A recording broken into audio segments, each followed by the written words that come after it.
దేశంలో, ప్రజాతంత్ర దేశంలో మన మనసుకి ఏదైనా ఇబ్బంది కలిగే మాట ఒకళ్ళు అంటే గనక ఆ మాటకు మనం హుందాగా ప్రతిస్పందించాలి తప్ప మాట మాట్లాడిన దానికి తిరిగేసి పార్టీ ఆఫీస్ మీద దండయాత్ర చేసి అన్యం పుణ్యం ఎరగని బీజేవైఎం పిల్లల తలలు వగలగొట్టి రక్తాలు గారేటట్టు చేస్తారా?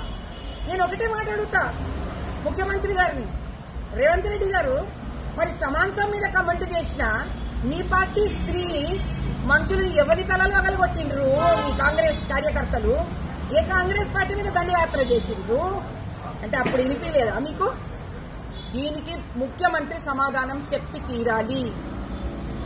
అన్న మాటకు మీకు మనసు బాధ కలిగితే ప్రెస్ మీట్ పెట్టండి, చెప్పుకోండి. ప్రెస్ మీట్లా ఇట్లా ఎట్లా మాట్లాడతారు, అట్లా కమెంట్ చేస్తారు, ఇది పద్ధత సంస్కారమా అడగండి, క్వశ్చన్ చేయండి. తలలు కొడతారా? పోలీసులు నిలబడి దిక్కు చూస్తారా? డ్రామా చూస్తున్నారా పోలీసులు? మరి సమాంతం మీద ఇదే కమెంట్ చేసిన మీ వాళ్ళ తలలు ఎందుకు మగలగొట్టలే? మరి ఈ ప్రశ్నలకు సమాధానం కావాలి.